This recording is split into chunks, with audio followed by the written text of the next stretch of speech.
Assalamualaikum warahmatullahi wabarakatuh.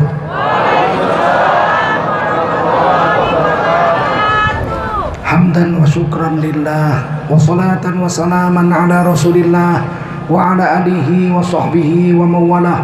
Allahumma salli ala sayyidina wa habibina wa maulana Muhammadin wa ala alihi wa sahbihi ajma'in.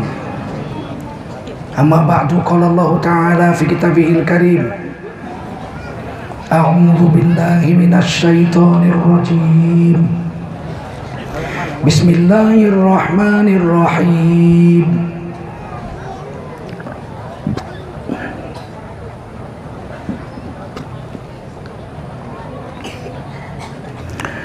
Wal takum minkum ummatun yad'una ilal khair wa ya'muruna bil ma'rufi wa yanhauna 'anil munkar wa ulaika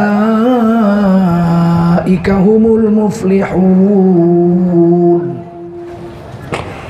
Qala Rasulullah sallallahu alaihi wasallam, man kharaja min baitihi fi talabil ilmi fahuwa fi sabilillahi hatta yarji. Baginda Rasul bersabda, siapa keluar dari rumahnya untuk mendapatkan ilmu, orang itu adalah orang yang berjihad fisabilillah sampai dia kembali ke rumahnya.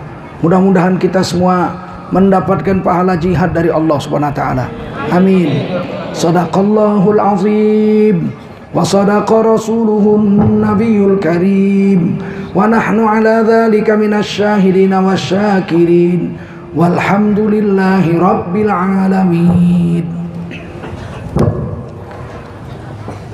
Para ulama, tuan-tuan guru yang dimuliakan Allah SWT,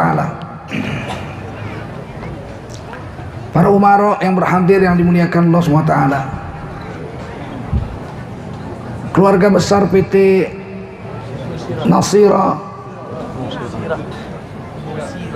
Nusira yang telah memberikan fasilitas tempat kepada kita.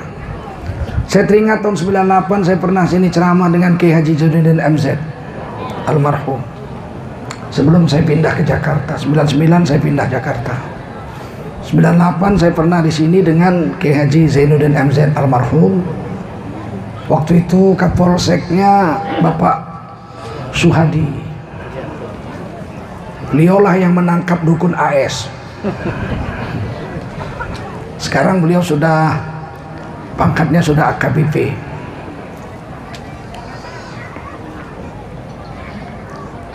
Bapak, ibu-ibu, hadirin wal hadirat, keluarga besar Masjid Iftahul Jannah Patumba yang dimuliakan Allah Subhanahu wa taala. Wajiblah kita bersyukur kepada Allah Subhanahu wa taala. Salawat dan salam kita sampaikan untuk baginda Rasulullah sallallahu alaihi wasallam. Dari semua anugerah Allah yang diberikan kepada manusia, khususnya kepada kita orang Islam, ulama membaginya 4 jenis nikmat atau anugerah. Anugerah pertama adalah yang disebut harta benda. Harta benda ini adalah nikmat Allah yang diberikan Allah kepada kita. Tetapi harta benda adalah nikmat Allah yang paling tidak berharga dibandingkan dengan 4 nikmat yang lain. Sayangnya manusia justru paling banyak menghabiskan waktu, tenaga dan pikirannya adalah untuk memburu harta dunia. Pengorbanan yang manusia buat, sebagian besar manusia mati-matian berjuang siang dan malam untuk mendapatkan harta dunia. Padahal harta dunia adalah nikmat Allah yang paling tidak berharga dibandingkan nikmat yang lain. Orang sanggup meninggalkan istrinya ke luar negeri jadi TKI 5 tahun nggak pulang untuk mendapatkan harta dunia. Pulang-pulang anaknya nambah, Loh, dia tanya sama istrinya, "Ya, anak kita waktu saya pergi 3 kok sekarang jadi 4." Kata istrinya, "Piye lah mas, kepepet mas. Sampean 5 tahun orang mulai-mulai." Aduh. Kadang-kadang istri sanggup keluar negeri, pergi ke Cina, Hong Kong, masak babi untuk majikannya. 3 tahun nggak pulang-pulang untuk mengejar harta dunia.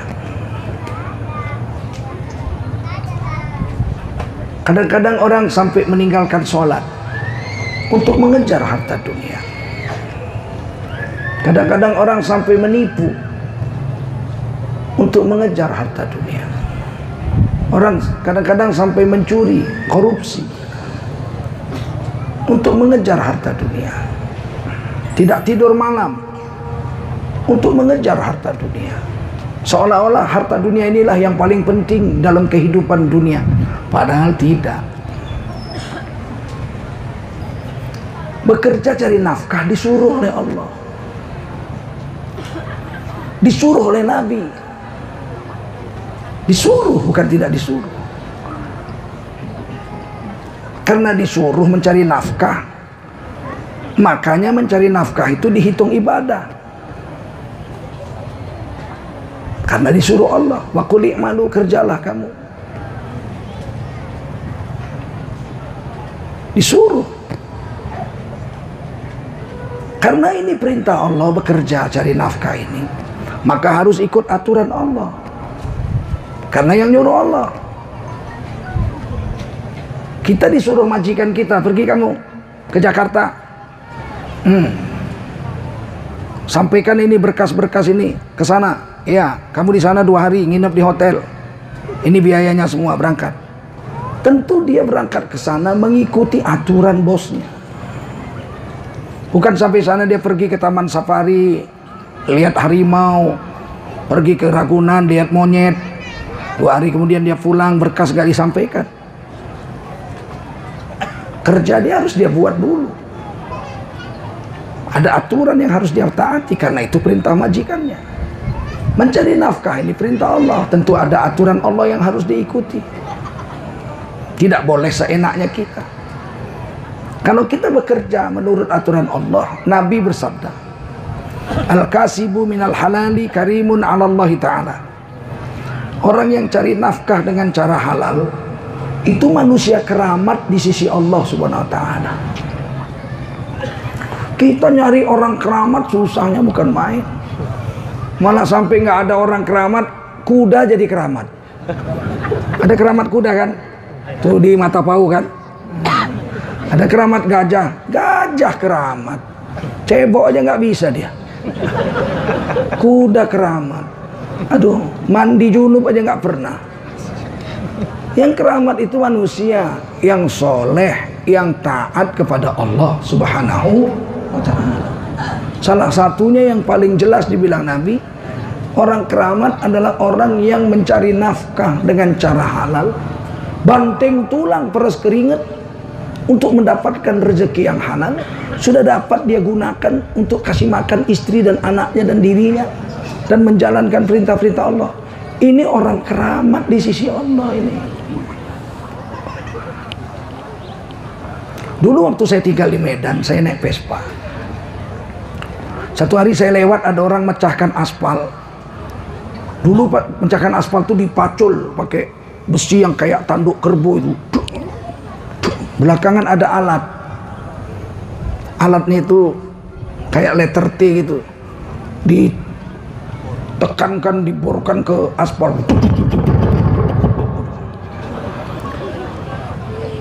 Panas terik seharian kerja. Saya lewat, berhenti saya. Saya pinggirkan Vespa, saya lihat, aduh panas terik. Ini orang cari nafkah susah payah, berkeringat. Ini pasti alatnya itu berat sekali itu. Saya deketin. Saya bilang, "Bang, coba aku pakai alatnya sebentar bang." Dilihatnya saya, "Untuk apa kau?" "Aku ingin merasakan gimana kerjanya." "Oh berat," katanya. tolonglah sebentar aja saya pegang. Akhirnya dia kasih, pegang sini, tekan di tangannya itu, nanti hidup dia. Baru tekankan ke aspal itu. 3 menit dada saya kayak mau copot semua. Dalam hati saya kok 3 hari muntah darah saya mungkin. Saya bilang, udahlah panas terik, kerjanya berat. Saya bilang, bang, jaga sholat bang. Abang orang Islam, kau jaga sholat. Kalau abang jaga sholat, kata Nabi, al-kasibu minal halali karimun anallahi ta'ala. Orang yang cari nafkah cara halal, orang keramat di sisi Allah SWT. Abang jaga sholat aja, nggak usah amal-amal yang lain, nggak usah jikir-jikir, baca Quran, repot. Abang jaga sholat aja, tiang agama. Begitu abang tidur malam, badan abang semua sakit. Kata Nabi, begitu bangun di hari subuh, dia sholat subuh, seluruh tubuhnya sakit waktu dia tidur, maka seluruh dosanya dari ujung rambut sampai ujung kaki dibersihkan oleh Allah SWT. Kenapa sih cari nafkah itu dibuat? Karena diperintah Allah. Apakah pasti cari nafkah itu mendatangkan rezeki? Tidak pasti. Innallaha yarzuqu man yasha bighairi hisab. Allah beri rezeki kepada siapa Allah mau tanpa perhitungan. Kita kerja saja, usaha untuk dapatkan rezeki. Kalau berhasil kita ucapkan alhamdulillah, kita berpahala, dihitung jihad. Kalau nggak berhasil kita ucapkan innalillahi wa inna ilaihi raji'un. Kita bersabar, kita tetap dapat pahala. Matikah kita tidak makan karena kita kerja ternyata kerjaan kita gagal? Tidak. Allah akan beri rezeki lewat jalan yang lain. Sebab rezeki itu lewat jalan yang lain. Allah memberi rezeki itu, Allah yang memberi, sebab-sebabnya banyak. Ada dengan sebab bekerja dapat rezeki, tapi ada dengan sebab yang lain. Paling tidak ada 8 sebab yang mendatangkan rezeki. Yang pertama, dengan kerja bisa dapat rezeki, bisa tidak. Contohnya, ada satu orang guru karate di sekolah besar, muridnya 10.000. Dia ngajar olahraga dari Senin sampai Sabtu. Sebulan dia kerja 26 hari, libur hari Ahad saja 4 hari udah. Habis bulan dia dapat gaji 3 juta dikantongi. Dia pun pulang naik sudako. Dalam sudako karena capek dia tertidur. Kemudian dia bangun, pas mau turun gajinya dicopet orang waktu tidur. Walaupun dia pemain karate dan 4, kalau udah tidur mana ada cerita. Kalah juga sama pencopet, betul nggak? Pencopetnya dan kawan-kawan. Dia nggak dan 3 dan 4 dan kawan-kawan dia. Maka dia pun menangislah pulang ke rumah. Istrinya nanya, abang pemain karate kok nangis? Apa abang dipukul preman? Bukan, aku sedih karena duitku dicopet orang. Gaji kita sebulan 3 juta hilang semua. Katanya hilang. Astagfirullah. Istrinya pun nangis. Hari Senin guru ini masuk sekolah. Kepala sekolah heran, loh Pak Bejo, bapak ini kan guru karate. Iya, kok matanya bengkak nangis kayak perempuan. Saya ini sedih Pak Kepala Sekolah, gaji saya sebulan dicopet orang, matilah saya nggak makan bulan ini. Apa yang mau saya buat lagi? Zaman sekarang semua susah, betul nggak? 4 tahun ini melarat kita dibikinnya.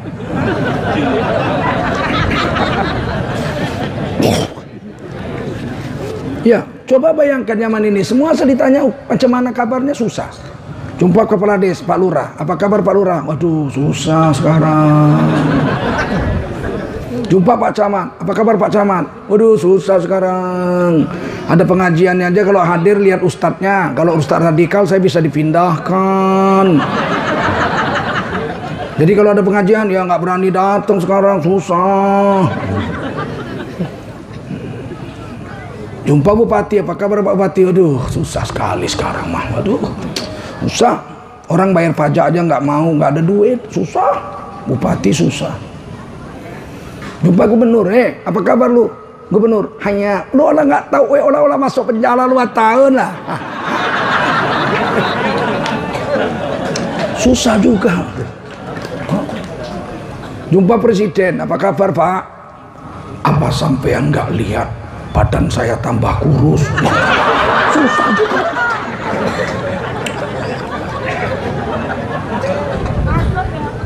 Apalagi saya Pak Kepala Sekolah, gaji cuma 3 juta, kecopetan, mati lah saya nggak makan.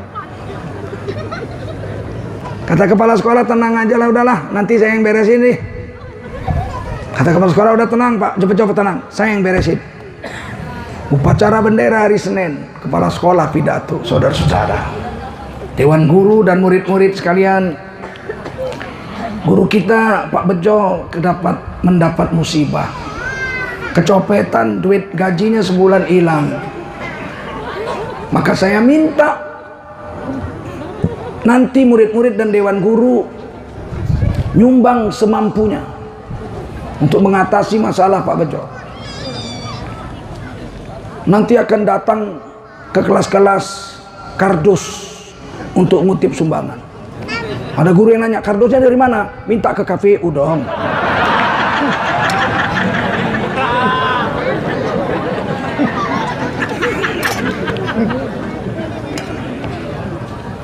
Maka jam pertama datanglah ke kelas-kelas minta sumbangan. 10.000 murid dengan guru-guru. Habis sholat zuhur, Pak Bejo mau pulang. Kata Pak Kepala Sekolah, sini dulu Pak Bejo, ikut saya ke kantor. Oh ya. Sampai kantor Kepala Sekolah, Pak Bejo itu sumbangan dari murid-murid bawa pulang. Dilihat 8 karung. Namanya murid-murid sekolah kan, uang untuk logam-logam gitu, 8 karung. Kata Pak Kepala Sekolah, bawa pulang. Pakai apa? Iya, charter sudah aku lah. Masa ngangkat itu aja, biarpun pemain karate 8 karung mana bisa aku angkat. Pulanglah ke rumah, habis isya mulailah dihitung duit. Berdua dengan istrinya sampai jam 3 malam. Terkumpul duit 9 juta. Dia pun tahajud sama istrinya, bersyukur. Habis tahajud dia doa, ya Allah terima kasih, alhamdulillah ya Allah, Engkau telah menyelesaikan masalahku. Mudah-mudahan bulan depan hilang lagi.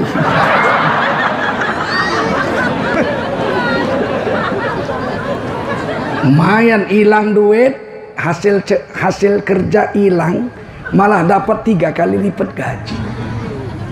Karena yang beri rezeki itu Allah, bukan kerjaan itu. Kerjaan itu hanya sebab aja. Dapat alhamdulillah, nggak dapat innalillahi. Tapi tauhid kita hari ini rusak. Kalau nggak kerja mana dapat duit, kalau nggak kerja mana makan.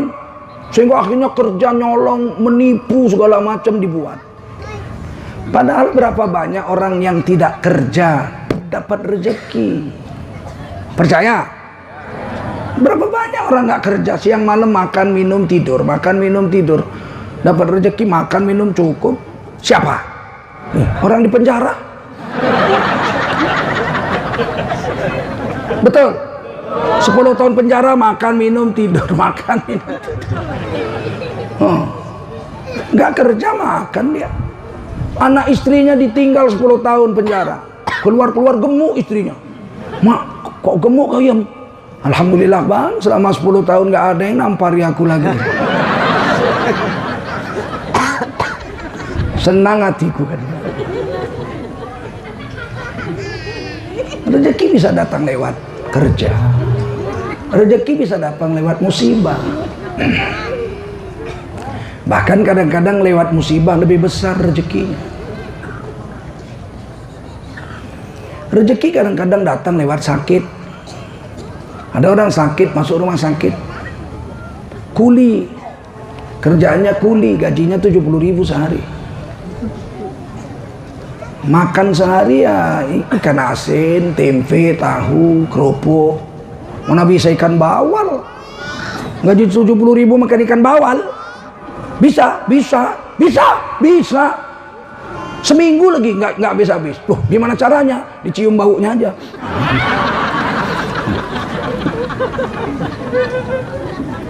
Kata anggota PDIP, anggota DPR PDIP, 50.000 katanya bisa makan 3 hari. Betul itu, Bu? 50.000 bisa makan 3 hari, betul itu? Yang kuat jawabnya bisa.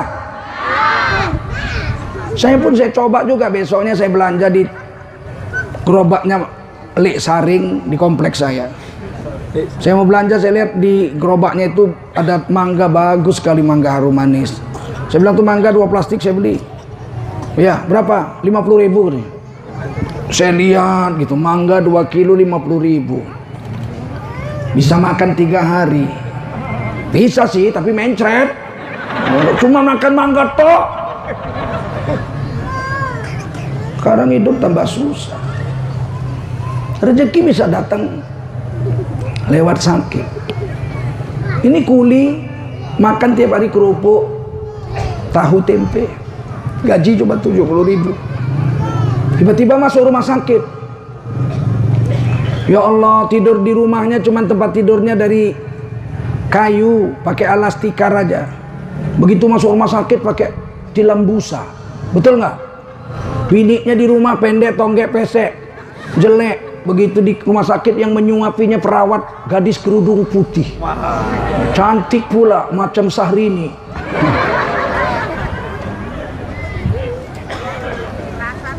Begitu dia makan, kita datang lihat dia makan, terkejut kita. Biasanya kalau dia sehat, dia makan nasi sama kerupuk, sama tahu tempe, kecap.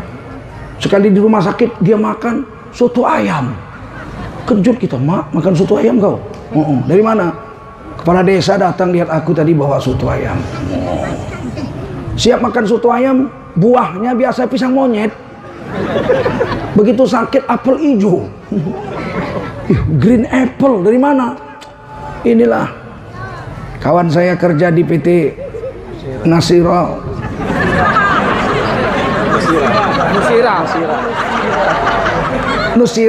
Nusira itu bahasa Indonesia, bahasa Arabnya Nasiro. Kalau nggak ditolong orang tuh mana bisa kita ngaji di sini? Betul. Nusira itu bahasa Indonesia, tulisan Arabnya itu Nasiro, penolong. Kalau terpengaruh dia sama spanduk yang kemarin dipasang tuh nggak jadi ngaji ini.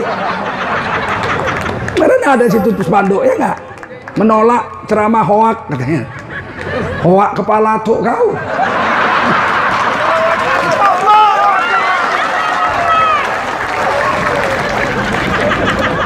Ini ceramah betul-betul, bukan ceramah hoak. Mana ada ustadz ceramah hoak, betul nggak? Kadang-kadang cebong-cebong ini susah.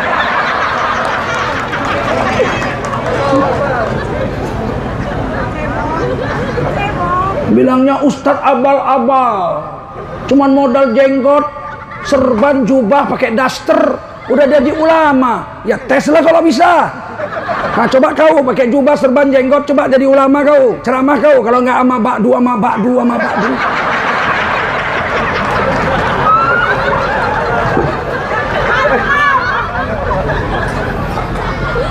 Kiranya ustadz bisa menyamar pikirnya. Nggak bisa pura-pura jadi ustadz, nggak bisa. Baru aja buka udah salah. Bismillahirrahmanirrahim. Assalamualaikum warahmatullahi wabarakatuh. Alhamdulillah. La kalau kata ila billah. Udah ketahuan. Mana bisa nyamar jadi ustadz? Betul? Sakit kau, jiwamu tuh sakit. Kebanyakan makan micin kau.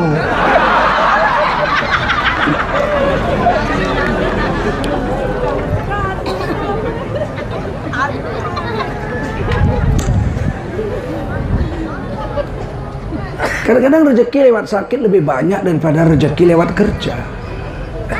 Bahkan rezeki lewat mati, kematian mendatangkan rezeki.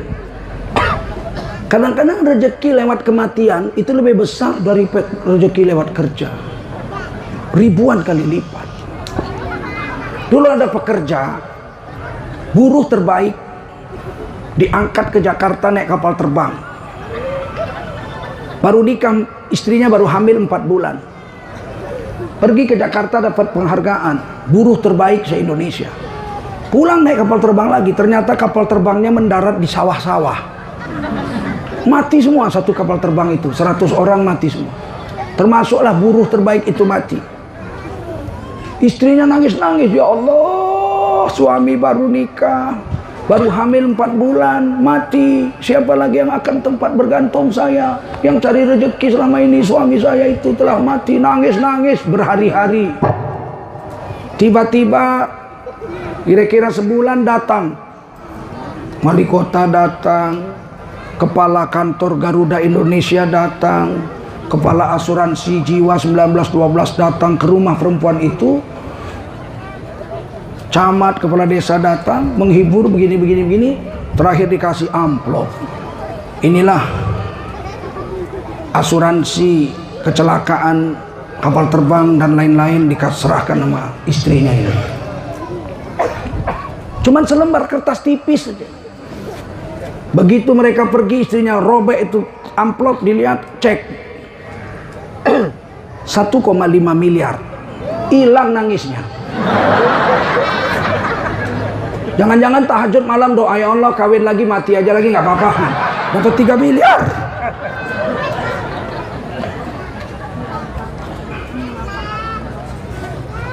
Kadang-kadang rezeki datang lewat zikir.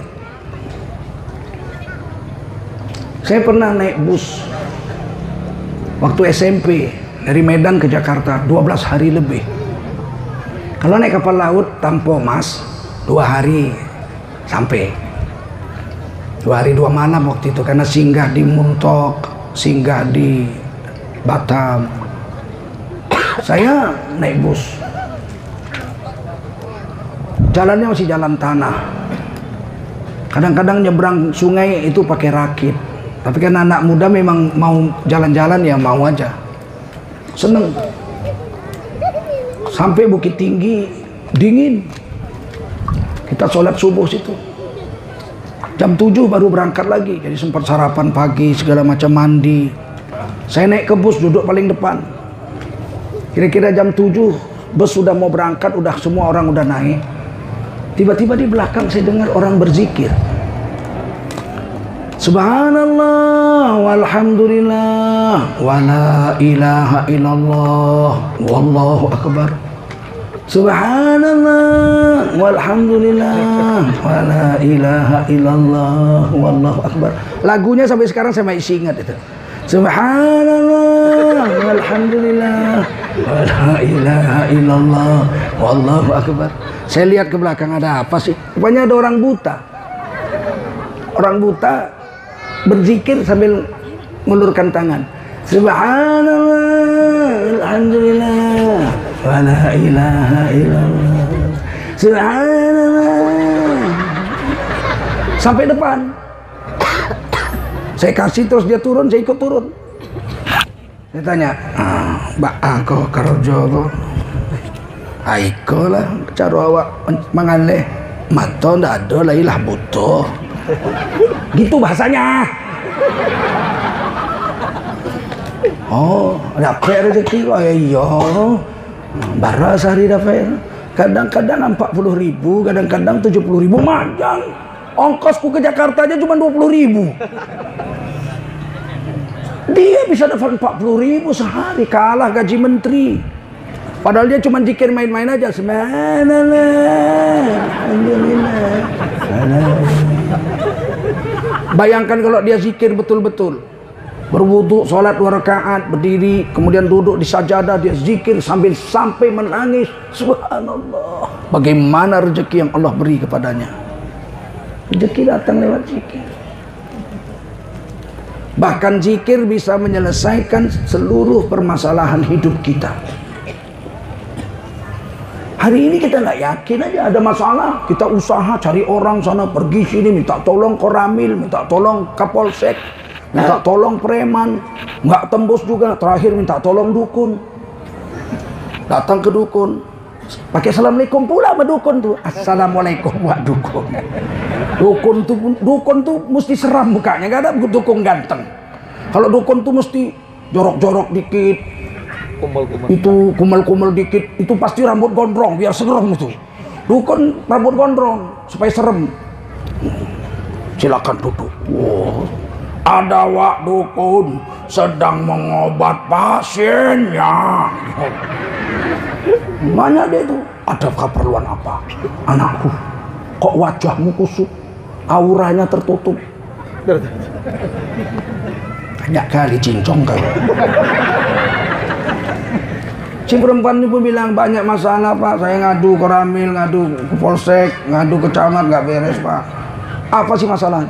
Masalahnya suami saya mau kawin lagi. Oh, itu gampang. Maksudnya mau cerai terus gantikan saya. Bukan Wak Dukun, saya maksudnya supaya nggak jadi kawin suami saya. Ini dia fotonya si kampret itu. Calon istri suami saya itu dilihat sama Wak Dukun. Oh gampang ini mah, sebentar beres. Cuman ini kenaknya udah agak dalam nih. Jadi ini duitnya ya sedikit, maharnya agak mahal. Ya nggak apa-apa Pak Dukun, kalau sembuh beres. Ya ini maharnya seekor kambing. Tapi jangan bawa kambing sini, bau, duit aja. 3,5 juta. Lagi nggak bawa duit Pak Dukun. Oh kita ada gesek, boleh gesek. Dukun sekarang. BCA boleh, Bank Mandiri boleh. Dukun. Oke lah, bayar 3,5 juta. Nah, obatnya diambilnya air putih, dibacakannya Matera.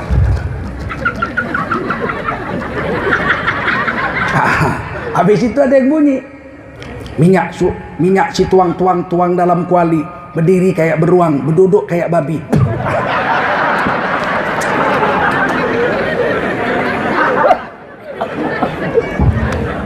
Untuk apa menyelesaikan masalah lewat dukun? Paham? Kata Nabi, kata Allah, selesaikan lewat zikir, selesaikan lewat takwa, selesaikan lewat sholat. Siapa yang menyelesaikan zikir? Zaman sekarang ini kalau nggak ada duit nggak bisa. Hepek nama ngatur dekaron. Kata Allah dan Rasulnya, zikir bisa menyelesaikan. Lagi kita yakin kalau tidak kepada Allah. Kepada siapa lagi kalau tidak kepada Rasul kita yakin. Siapakah yang pernah menyelesaikan masalah dengan zikir? Di dalam Quran salah satunya adalah Nabi Yunus alaihi salam. Beliau dimakan ikan. Ayo, masalah apa enggak tuh? Masalah enggak? Mana lebih ibu pilih, dimakan ikan atau bengek 15 tahun? Ayo pilih mana? Daripada bengek 15 tahun bagus dimakan ikan gitu? Tidak, pasti lebih milih bengek. Biarlah bengek Ustaz, asalkan panjang umur. Nabi Yunus dimakan ikan. Ikan itu terus keliling ke tengah laut, tidur di dasar laut. Nabi Yunus tuh punya pisau, di pinggangnya ada pisau. Orang dulu semua, ya enggak? Kalau orang Aceh ada rencong, ya enggak? Kalau orang Melayu keris, betul enggak? Kalau orang Betawi golok, mesti ada senjata. Bawa tongkat dan bawa pisau. Nabi Yunus tidak tusuk jantung ikan, belah perutnya, terus keluar berenang. Kalau itu dilakukan Nabi Yunus mati. Ikan di dasar laut. Kalau itu dilakukan Nabi Yunus mati. Tapi apa yang dilakukan Nabi Yunus? Zikir. La ilaha illa anta subhanaka inni kuntu minadz zalimin. Dan ini akrab sekali. Nabi Yunus nggak bilang la ilaha illa huwa, tiada Tuhan selain dia, kejauhan. Subhanahu, maha suci dia, nah, jauh banget. Nabi Yunus itu bilang apa? La ilaha illa anta, tiada Tuhan selain engkau. Subhanaka, maha suci engkau ya Allah. Inni kuntu minadz zalimin, aku dimakan ikan bukan salahmu ya Allah, tapi salahku. Aku yang salah. 40 hari Nabi Yunus zikir itu aja. La ilaha illa anta subhanaka inni kuntu minadz zalimin. Tidak ada kerja lain. Sampai kulit-kulit Nabi Yunus ini hancur kena asam lambung ikan itu. Daging-dagingnya rusak kena asam lambung ikan. Kurus badannya, nggak makan, nggak minum. Sudah lengket ususnya karena 40 hari nggak makan. Tiba-tiba ikan itu bangun, keliling laut, dan memuntahkan Nabi Yunus ke kampung halamannya sendiri. Padahal ditelannya di tengah laut, dimuntahkan ke Nawaweh, Irak, kampung halaman Nabi Yunus sendiri. Nabi Yunus pun tergeletak lah di pasir, nggak bisa duduk, nggak bisa jalan, lemes. 40 hari nggak makan, 40 hari nggak minum, lemes. Harusnya mati Nabi Yunus. Tapi apa yang terjadi? Allah selesaikan masalah. Di atas bukit ada seekor induk kambing sedang menyusukan anaknya. Tiba-tiba kambing itu disepaknya anaknya. Be. Dia pun lari ke pinggir laut sampai ke pasir-pasir. Apa yang terjadi? Dikangkanginya Nabi Yunus. Disodorkannya puting susunya ke mulut Nabi Yunus. Nabi Yunus pun tinggal sedot aja.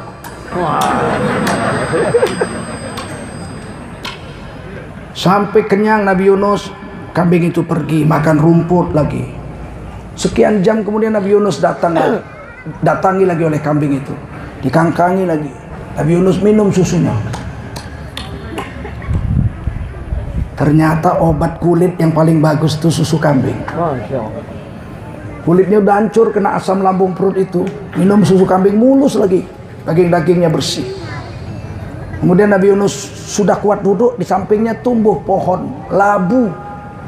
Nabi Yunus ambil buah labu, Nabi Yunus buka dengan pisaunya, kemudian Nabi makan. Masya Allah, obat sakit perut yang paling manjur adalah labu. Orang sakit mah makan labu.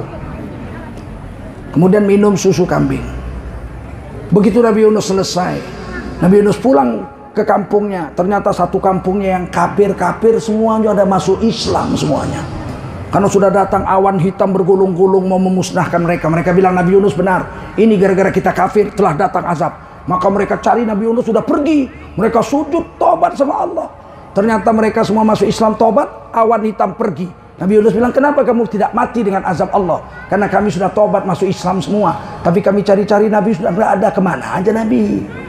40 hari hilang, kemana aja? Selesai masalah dengan zikir, bukan dengan usaha. Coba kalian lapar haus, ada kambing lagi nyusukan anaknya, sepak anaknya, tidurlah di bawahnya. Isap coba kalau nggak diinjak-injak kambing itu kalian. Kalian pikir dengan usaha selesai masalah ini? Masalah itu dengan zikir, paham? Negara Indonesia sedang susah. Iya, caranya bagaimana? Bukan melarang orang pasang tangan begini. Dipanggil KPU tangan begini. Dari dulunya kami biasa begitu, der. Menyelesaikan masalah ini presiden harus banyak zikir, betul. Menteri harus banyak zikir, betul. Biar selesai. Zikirnya itulah ilaha illa anta subhanaka inni kuntu minaz zalimin. Keadaan ini rusak gara-gara kami yang salah. Kami yang tidak jujur, kami yang lemah. Tolong ya Allah, baru selesai. Bukan nakut-nakuti ustadz, radikal nomor 5, Tengku Zulkarnain. Sekarang nomor 2 mungkin, saya udah naik pangkat sekarang. Nggak ada kita ceramah nyuruh orang memberontak, betul? Nggak ada kita ceramah suruh bakar gereja. Kita ceramah suruh supaya kita taat, supaya Allah menyelesaikan hidup kita, supaya pemikiran kita ini lurus. Tidak dengan nafsu, tapi dengan wahyu dan dengan sunnah Rasulullah Sallallahu Alaihi Wasallam. Nah, yang paling tidak berharga nikmat Allah itu harta benda. Tapi ini yang paling banyak diburu orang. Sampai orang kaya mau korupsi, kan bodoh itu. Duitnya udah puluhan miliar, kaya raya. Korupsi. Mau ditangkap KPK, melarikan diri. Nabrak tiang listrik, kepalanya benjol sebesar bakpao. Yang benjol yang kanan, yang diperban yang kiri.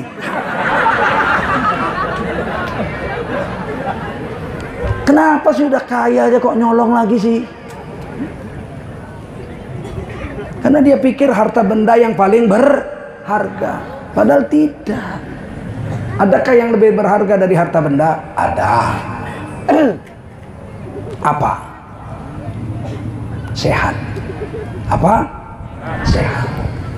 Orang rela membuang harta bendanya demi sehat. Betul? Ada orang sesak napas.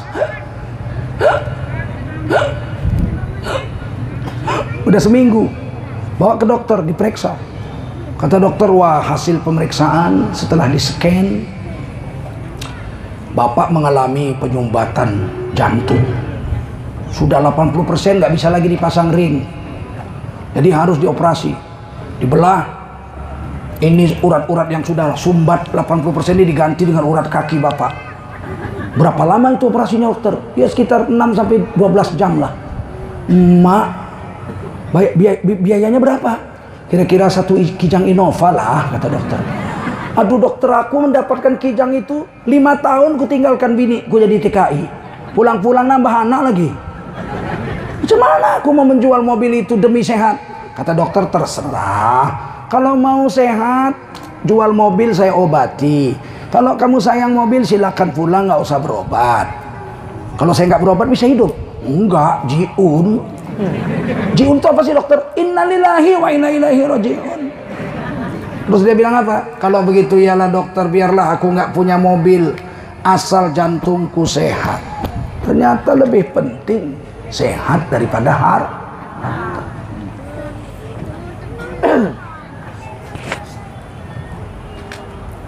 Ada yang lebih penting dari harta dan sehat? Ada, hidup. Orang mau membuang sehatnya, membuang hartanya demi hidup. Ada satu orang sakit, kakinya busuk, dibawa ke dokter. Kata dokter, waduh ini diabetes kronis, Bapak terlambat kemarin, ini harus dipotong kaki Bapak. Jangan dipotong dokter, duit saya ada 70 miliar, dokter ambil 5 miliar. Asal kaki saya tidak dipotong. Nggak bisa, mesti dipotong, kaki udah busuk. Kalau nggak dipotong, Bapak game over. Mati Bapak. Waduh, jadi ya dipotong. Terus harta saya gimana? Tetap aja Bapak bayar. BPJS gratis kok. Cuman baiknya 5 bulan. Kalau bayar bisalah sebulan baik. Ya udahlah, saya bayarlah dokter. Biayanya berapa? Ya, biayanya kira-kira 20 juta. Oke, potong kaki. Terus saya nggak punya kaki dong. Mau hidup apa mau sehat? Saya mau hidup. Udah, nggak punya kaki asal hidup. Daripada kakimu nggak dipotong kau mati, milih mana? Ayo, milih kaki tetap utuh tapi mati, atau milih hidup tapi kaki nggak punya? Dia bilang, biarlah saya nggak punya kaki dokter, asal saya masih hidup. Ternyata hidup lebih berharga dari sehat dan harta. Ada orang naik mobil Land Cruiser baru, bawa istri muda. Istri mudanya itu 7 kali lebih cantik dari Syahrini. Angek kalian? Nah, kalau bini muda sumbing mana kalian? Angek. Laki kalian kalau mau kawin pasti kalian marah, betul? Kenapa? Karena lebih cantik dari klien. Kalau suami kalian kawin lagi dengan istri kedua sumbing, kalian nggak marah tuh. Sumbing ini bang, ya mainkanlah bang, terserah. Kalian kan iri hati karena lebih cantik aja, betul? Kawin lagi boleh nggak dalam Islam? Yang kuat jawab boleh. Boleh. Kalian setuju nggak? Kalian setuju nggak? Boleh tapi kan? Betul, itu betul. Kawin lagi itu dalam Islam mubah, boleh. Tapi aku nggak setuju. Jangan bilang nggak boleh. Haram itu kawin. Poligami itu tidak boleh, haram. Itu PSI itu. Kawin lagi boleh, betul. Cuman aku tak suka, kan gitu. Jangan bilang haram itu, nggak boleh.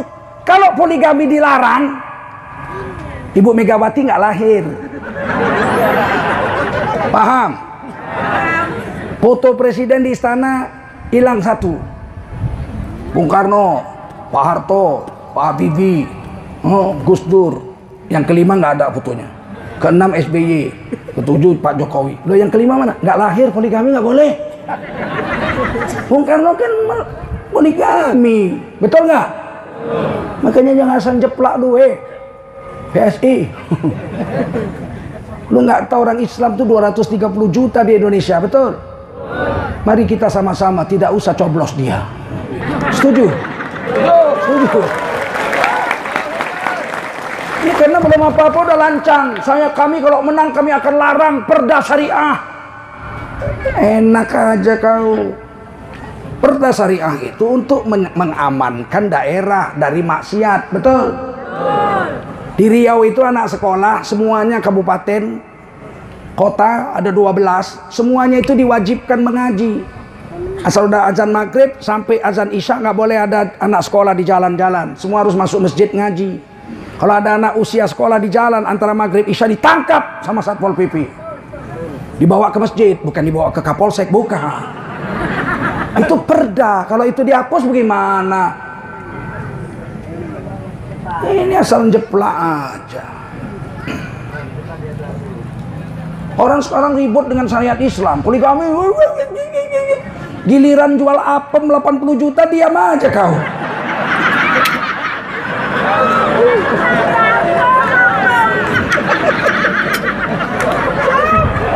Nggak ditangkap, betul nggak?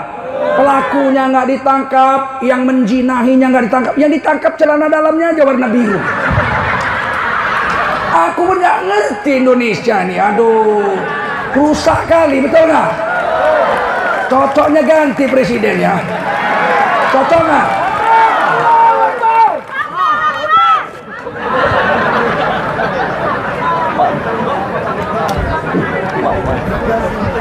Memang semangat kali, the power of emak-emak.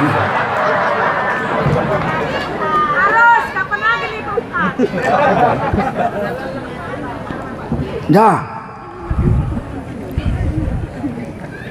ternyata hidup itu lebih berharga dari harta dan sehat. Lagi bawa istri muda dicegat sama perampok. Perampoknya 8 orang naik sepeda motor. Pinggir! Pinggir lah di sawit-sawit sana kan. Masih adanya lagi petumbak sawit-sawit? Atau udah kalian garap semua? Ini ngeri nih, perkara menggarap harta negara nih sekarang. Wah. Tapi kalau kita yang garap 100 meter aja kita udah di macam-macam. Tapi kalau keturunan Cina yang garap 1 juta hektar kebun sawit aman saja. Kadang-kadang jengkel juga ini, jengkel ini. Tapi apalah dibuka, mau dibuat apalah jengkel lah. 17 April masih lama.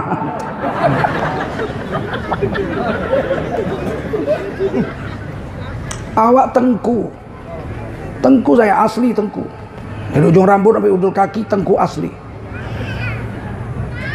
Mau punya tanah di Medan beli aku. Nggak ada garap-garapnya. Itu hanya di orang galap aja loh. Kadang jengkel juga awak. Awak nggak berani garap karena hukum Islam tak boleh mengambil harta orang, betul nggak? Itu aja. Kalau aku turut-turut benci kali aku nengok, tapi ya udahlah, sabarlah. 17 April tinggal 97 hari lagi. Sabar, ya nggak? Tukar nggak? Setuju, aku pun cocok kali kurasa.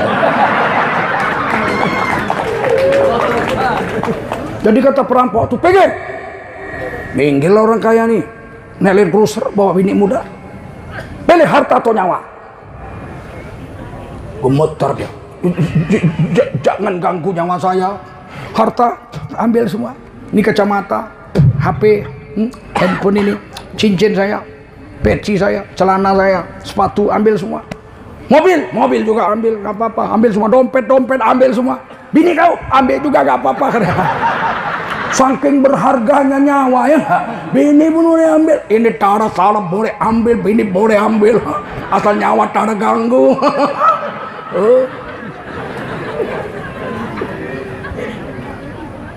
Ternyata yang paling berharga adalah hidup.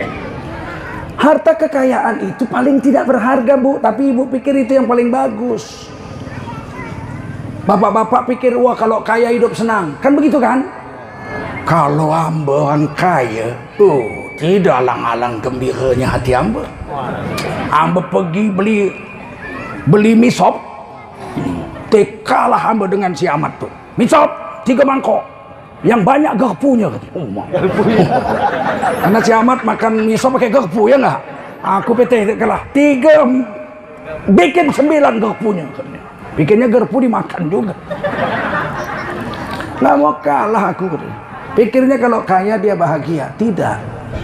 Allah tidak letakkan kebahagiaan pada harta. Malah banyak orang waktu miskin bahagia. Udah kaya malah sengsara. Percaya nggak ibu? Ada. Siapa? Ida Laila. Ida Laila waktu miskin bahagia. Tatkala ku ingat diri di saat pertama hidup sengsara, makan sepiring kita berdua, tidur pun setikar bersama. Makan sepiring berdua, tidur setikar bersama, senang. Senang dia. Betapa bahagianya mendampingi dirimu dalam suka duka, walaupun hujan basah berdua. Demi cinta aku pun rela. Bukan main ya gak? Makan sepiring bersama, tidur setikar berdua, hujan bocor basah bersama, bahagia waktu miskin. Betul? Tiba-tiba suaminya jadi tim sukses.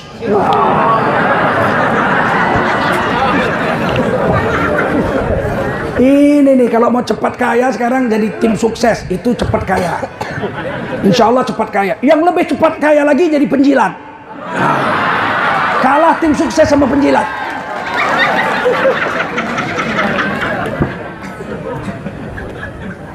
Jadi tim sukses, menang, dapat proyek, cuk. Setahun kemudian kaya raya, punya mobil, punya rumah. Ya Allah, dulu waktu miskin tanah sewa tanah.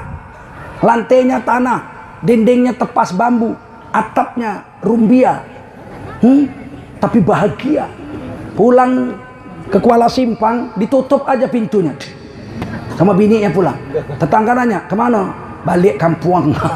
Kemana? Kuala Simpang, saya mau pulang. Berapa lama? Ini lebaran, hari raya. Saya 3 minggu ke Kuala Simpang nggak pulang. Ya, rumah nggak dikunci. Alah, pencuri juga masuk, kecewa. Cuma ada piring plastik 1, gelas plastik 1, yang lain nggak tikar, bodol. Tutup aja, cap, tenang jiwanya, nggak dipikirnya, senang bahagia. Begitu jadi tim sukses kaya, ya Allah. Biasanya tidur di atas tikar pun nyenyak. Begitu kaya, rumah besar, tak nyenyak lagi.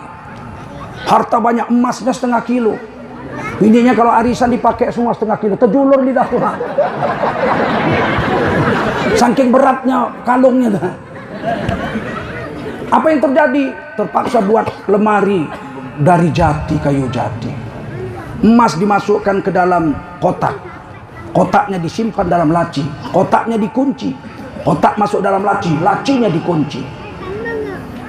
Lemari dalam kamar. Kamarnya dikunci. Kamar dalam rumah. Rumahnya dikunci. Rumah dalam pagar. Pagarnya dikunci. Kebakaran. Angus semua mati. Kemarin waktu miskin tutup aja pulang. Betul nggak?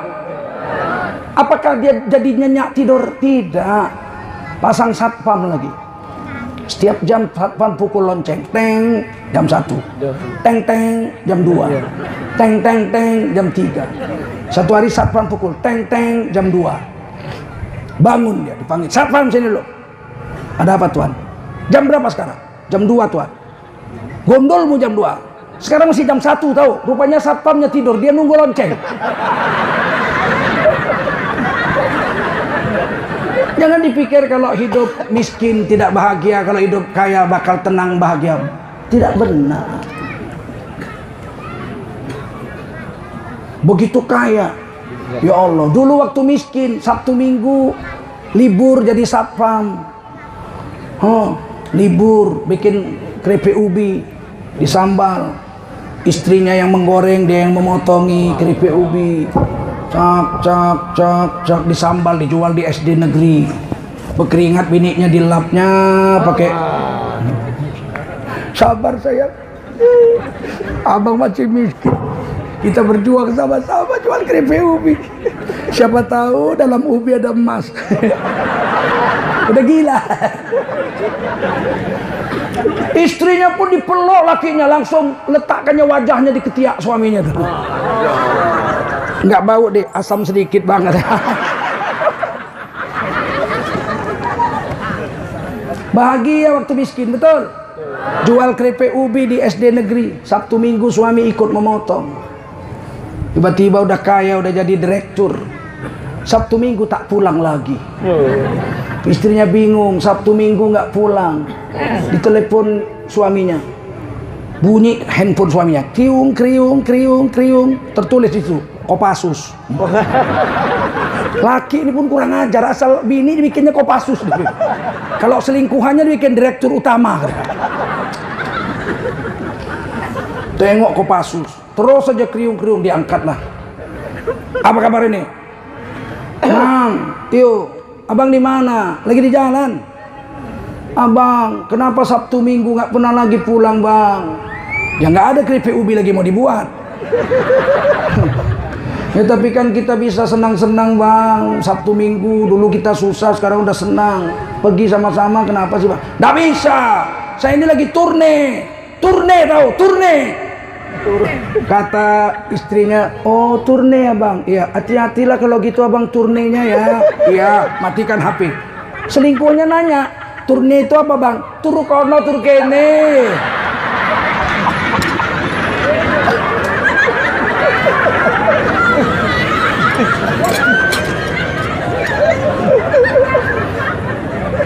Jangan dipikir kalau harta banyak hidup senang, betul. Kalau beginilah keadaan, ibu pilih mana? Pilih miskin bahagia atau pilih kaya begitu coba? Pilih miskin. Aduh bagus sekali bu, kalau aku pilih kaya bahagia bu.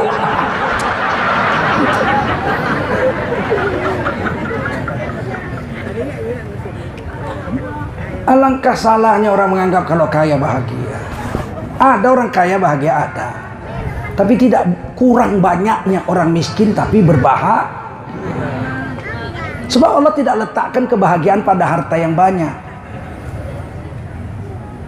Ada satu orang perempuan miskin, sendalnya sendal jepit, bajunya pun katun kasar, jilbabnya pun katun kasar, belanja pun ke warung yang dibelinya ikan tamban, itu yang paling murah ya. Masih ada lagi tamban, belum habis juga. Ya Allah, zaman presiden ini masih ada ikan tamban. Katanya kalau tukar presiden mau makannya makan bawal. Makanya kalau mau milih itu lihat pembohong apa enggak, ya enggak. Beli tamban, asal belanja beli tamban, paling ke banter teri, sekali-sekali lah ikan kelotok itu. Miskin, tapi wajahnya berseri-seri. Kawan-kawannya sekampung heran. Akhirnya satu hari dia datang berseri-seri, ikan tamban 1/2 kilo katanya. Kawan-kawannya bilang, kau ini laki kau pendek, tonggek, pesek, jelek, miskin lagi. Tiap hari cuma tamban aja yang kau makan, tapi wajahmu bergembira sekali. Apa kau bahagia? Alhamdulillah, saya bahagia. Loh, di mana bahagianya? Suamiku itu baik. Laki kau yang pendek, tonggek, pesek itu, iya, baik. Cuman dikasihnya kau makan tamban, biar tahu kalian semuanya. Suamiku tuh biar kalian tahu. Soheh itu kalau udah bini bilang laki, kalah Bukhari Muslim itu.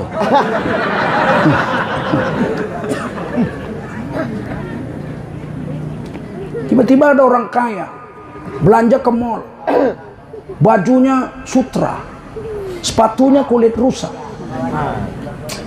cincinnya mutiara, subangnya berlian, kalung 700 gram, tas kulit rusa, belanja ke mall, jumpa kawan-kawannya yang lain, dibilang, aduh mbak lah orang paling bahagia di dunia, suami ganteng, kaya raya, mobil mewah, rumah besar, baju sutra, sepatu kulit rusa, tas kulit harimau. Masya Allah, kurasa manusia paling bahagia di dunia ini adalah mbak. Karena mbak orang kaya, laki ganteng, semua keinginan dipenuhi. Tiba-tiba perempuan itu nangis. Cukuplah aku yang tahu bagaimana perasaanku. Aduh, udah habis. Habis. Tidak Allah letakkan kebahagiaan pada harta. Yang Allah letakkan kebahagiaan itu pada agama. Pada apa? Agama. Kalau iman kokoh, miskin dia sabar, masuk surga. Kaya dia bersyukur, masuk surga. Dapat suami ganteng, dia bersyukur, masuk surga. Dapat suami bengek, dia sabar, dia masuk surga. Paham? Karena apa? Karena iman. Iman ini yang paling berharga. Seandainya kita miskin, nggak punya harta, nggak punya anak, nggak punya istri sebatang kara, nggak punya jabatan apa-apa, tapi kita beriman kepada Allah. 14 hari kita nggak makan, kelaparan, kemudian mati, masuk kubur. Tapi beriman, aman. Malaikat kan nggak nanya begitu mati kau, mati kelaparan atau mati kekenyangan? Tak ada ditanya. Apa pangkat kau, presiden apa gembel? Cebong apa kampret? Nggak ditanya. Nggak ditanya. Yang ditanya malaikat iman, betul nggak? Man rabbuka, siapa Tuhan sembahanmu? Dia jawab, Rabbi Allah, yang ku sembah seumur hidupku Allah, nggak ada yang lain. Selamat. Ma imamuka, kitab apa pedoman hidupmu? Apa pedoman hidupmu? Al-Quranul Karim, aman. Metro tipu, kena tepuk.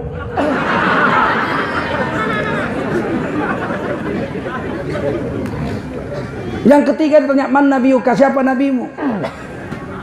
Muhammad Rasulullah sallallahu alaihi wasallam, nabiku Nabi Muhammad, aman. Yang keempat ditanya, man ikhwanuka, siapa temanmu? Ternyata dikubur ditanya teman. Siapa temanmu? Dia jawab, teman Ahok. Biar tahu yang ditanya di kubur itu iman, betul? Bukan harta. Hari pertama kita masuk kubur, 60 tahun kita miskin melarat, lebih banyak tak makan dari makan.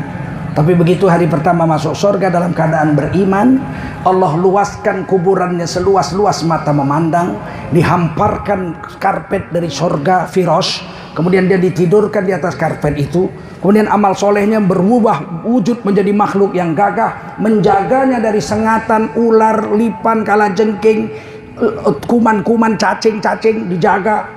Kemudian dibukakan pintu surga pagi dan petang, diciumkan harum surga kepadanya pagi dan petang. Bahagianya hilang penderitaan 70 tahun jadi orang melarat. Dibariskan bidadari-bidadari di hadapan matanya, di depan sampai ke pintu surga, melambai-lambaikan selendang hijau kepadanya, seraya menyanyikan lagu untuk menghiburnya selama di dalam kubur. Kang Mas wis suwe tak enteni ndang rene Kang Mas. Ini yang mati orang Jawa. Kalau orang Minang nggak suka dia lagu itu. Aku lagu aku kakak Kang Mas. Kalau orang Minang lain lagi nyanyinya. Indah ada sama subuh jang ya orang oi barana ampe dan nanti ju alamah. Begitu di surga itu disebut Raudhah min riyadil jannah, taman daripada taman surga. Jadi yang paling berharga apa? Iman. Kalau kita orang beriman, la ilaha illallah, la taqumus sa'ah hatta la yabqa ala wajhil ardi man yaqulu Allahu Allah. Tidak akan datang hari kiamat selagi di dunia ini ada satu orang beriman yang mengucapkan dengan lidahnya Allah, Allah, Allah, Allah, ya Allah, ya Allah, ya Allah, ya Allah, ya Allah, ya Allah, ya Allah, ya Allah. Orang ini sudah tidak tahu sholat, tidak tahu lagi puasa, tidak tahu lagi syariat Islam. Dia hanya tahu ya Allah, ya Allah. Yang lain seluruh dunia udah nggak ada lagi yang beriman, tinggal satu-satunya orang ini. Menurut hadis Muslim, dia tinggal di padang Arafah. Saat itu Arafah sudah hijau, pohon kayu sudah besar, rumput hijau, air mengalir jernih. Satu hari Arafah akan seperti itu. Hadis ini Sahih Muslim. Saat itu seluruh dunia sudah tidak kenal dengan Allah. Ada satu orang Islam tinggal di padang Arafah. Ya Allah, ya Allah. Tetangganya nanya, siapa sih Allah, Allah? Ini dulu biasa dibacakan bapak, ibu, kakek, nenek saya. Kalau mereka terkejut, ya Allah. Kalau mereka senang, ya Allah. Kalau mereka sedih, ya Allah. Kurasa itulah penguasa alam semesta ini. Aku pun percaya itulah yang bisa kupanggil ya Allah, ya Allah, ya Allah. Orang Islam dengan mutu sebegini lemahnya masih hidup satu. Alam semesta tidak kiamat. Tapi begitu orang itu mati hari ini, kata Nabi, hari itu dia matinya berkelahi dengan singa. Ketika dia sedang mengembala kambing, datang singa mau merampok kambingnya. Dia lawan dengan tongkatnya dan dia berkelahi dengan singa itu. Singa itu lari, kemudian dia luka-luka. Kemudian dia mati, hari itu dia mati. Allah perintahkan malaikat Israfil untuk meniup sangkakala. Habis semua alam semesta mati.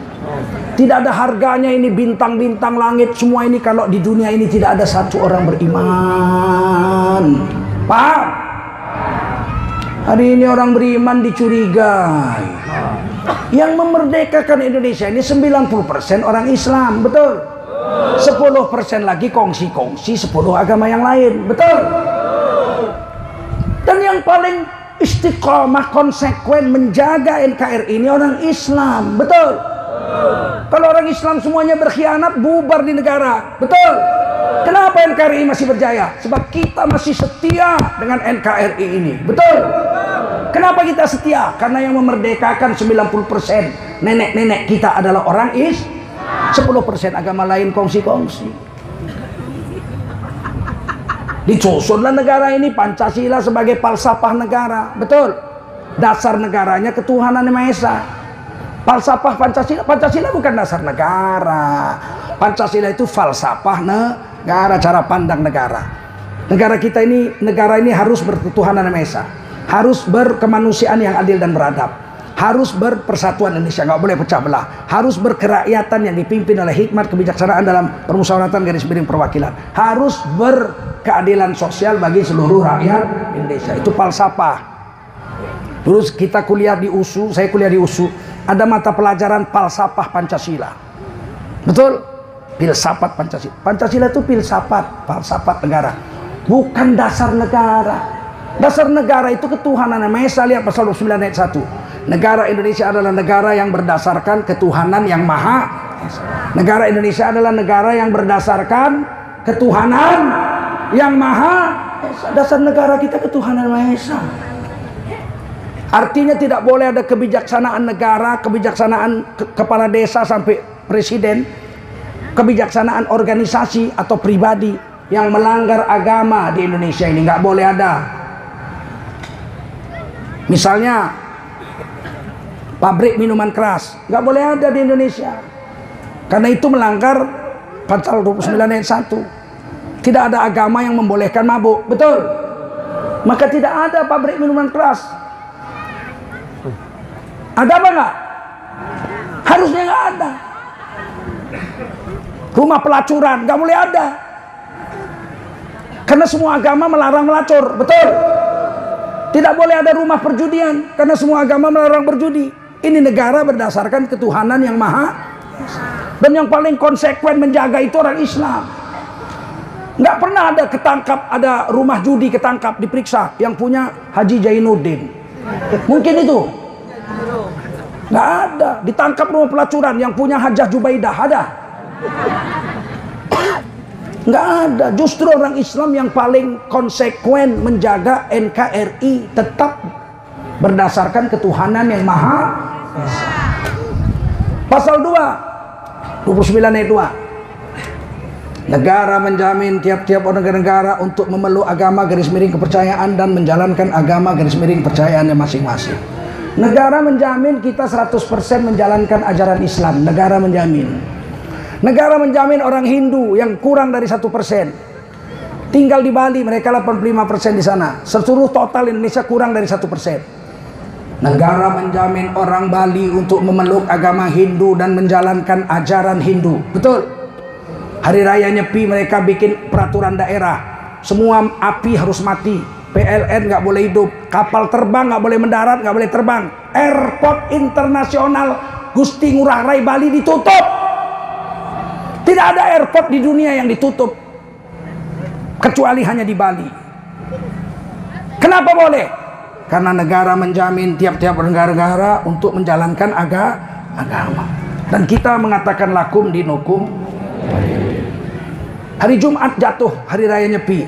Kita nggak boleh azan pakai mikrofon. Kita nggak boleh jadi imam pakai mikrofon. Kita nggak boleh ke masjid pakai sepeda motor. Harus naik sepeda atau jalan kaki. Kita lakukan. Kenapa? Karena kita sudah sepakat. Negara menjamin tiap-tiap negara untuk menjalankan, memeluk dan menjalankan agamanya masing-masing. Giliran orang Islam dicurigai. Ngaji aja susahnya bukan main. Saya beritahu sama semua kalian dan semua yang nonton video ini. Di Indonesia orang yang mau berkumpul dan mengeluarkan pendapat tidak perlu izin. Mau demo aja nggak perlu izin. Cuman perlu pemberitahuan aja ke polisi. Kami mau demo. Yang demo berapa orang? 10.000 orang. Pemberitahuan saja. Apalagi ngaji. Ngaji ini nggak perlu izin. Nggak ada peraturan negara. Ngaji disuruh izin. Panitia cukup datang ke polsek pemberitahuan. Kami akan ngaji. Ustadznya Tengku Zulkarnain. Yang datang kira-kira 1.000 orang. Sudah. Polisi berkewajiban mengamankan. Seandainya ustadznya ngawur ceramahnya, yang ditangkap ustadznya, bukan panitianya. Paham? Jadi kalian jangan takut ditakut-takuti. Ini negara punya pasal 28, kemerdekaan untuk berkumpul dan mengeluarkan pendapat. Kita ini harus melek hukum. Orang Islam Indonesia ini jangan bodoh. Kita banyak, kita 230 juta orang. Sisanya 5 agama lain lagi 32 juta. Kita paling banyak 230. Masa kita mau ngaji aja dicurigai-curigai? Kemarin yang di Batang Seri batal karena kapolseknya nelepon panitianya nggak berani. Ini main apa ini polisi? Polisi itu mengamankan, bukan nakut-nakuti, tahu? Aku heran kali, aku pegawai negeri 30 tahun. Ini pegawai negeri 30 tahun, bukan pengkhianat negara. Bapakku ikut berjuang memerdekakan Indonesia. Pejuang kemerdekaan bapakku. Dengan Tengku Nurdin. Tengku Nurdin itu bapaknya Tengku Eri, bapaknya Tengku Rizal Nurdin. Itu sepupu saya Tengku Nurdin itu. Bapak saya itu pamannya Tengku Nurdin. Usia 14 tahun bapak saya udah ikut perang, tahu? Mengungsi sampai ke Lau Pakam, perbatasan Aceh, Kota Cani sana, Lau Sigala. Curigai, nggak bisa jadi pegawai negeri ini kalau ada bau-bau PKI, betul? Zaman dulu pegawai negeri di Litsus, betul? Curigai, kurang ajar kau semua.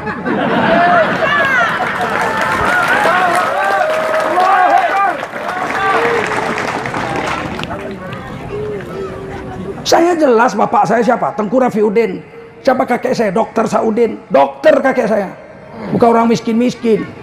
Buyut saya pun kepala pengadilan di Tebing Tinggi. Buyut saya. Raja Umar, kepala pengadilan di Tebing Tinggi, Menteri Candu. Jadi bukan orang dangah-dangah aku. Tes DNA berani aku tes DNA. Berani aku, ayo tes DNA. Iya nggak enak kali aku digini-gini di kampung halamanku sendiri.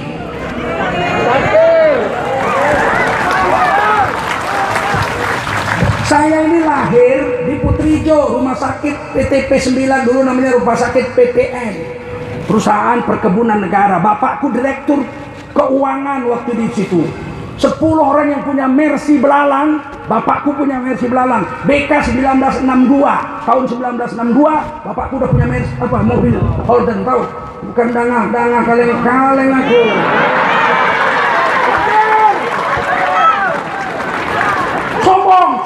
bukan sombong, cuma mau ngasih tahu orang cebong-cebong bodoh. Ganti bukti, Pak.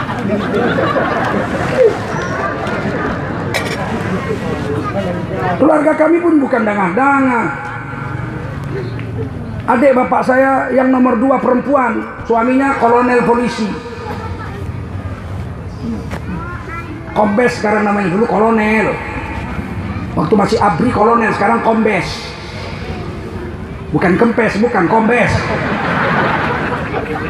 Istrinya Tengku Isnah Zawahir, bibi kandung saya, itu anggota DPR di Kabupaten Simalungun dari fraksi Golkar waktu itu. 10 partai tahun 71. Sudah DPR. Paman saya nomor 3 Tengku Amiruddin, kepala bagian tanaman di PTP 9. Istrinya dekan Fakultas Sastra USU, Dr. Anda Hajah Masindan. Bapak Ibu Masindan itu imam besar Masjid Sultan Delhi, namanya K. Haji Anda Sulaiman Thayyib, murid daripada Syekh Hasan Maksum Mufti Kerajaan Delhi. Jadi jelas saya atas DMI, berani saya. Jadi nggak usah dicuriga-curigai. Siapa pula yang mau memberontak lawan NKRI? Nggak ada. Cuman kita mau NKRI ini jangan NKRI yang bejat, betul? Kita mau NKRI yang berketuhanan, yang maha, yang menjamin setiap rakyatnya menjalankan agamanya 100%, betul? Ini kita pakai jubah serban, jangan ke Arab-Araban. Ini bukan pakaian Arab dong, oh. Ini pakaian nasional. 500 tahun yang lalu Bali Songo pakaiannya begini, betul? Indonesia belum ada, masih negeri Nuswantara. Pangeran Diponegoro belum ada Indonesia, pakaiannya begini, ditulis di bawahnya Pangeran Diponegoro pahlawan nasional, begini bajunya. Tuanku Imam Bonjol pahlawan nasional, begini bajunya. Kalau gitu ini baju apa? Baju nasional, jangan dicurigai-curigai. Kenapa harus pakai jubah? Jadi kau mau aku pakai cawat?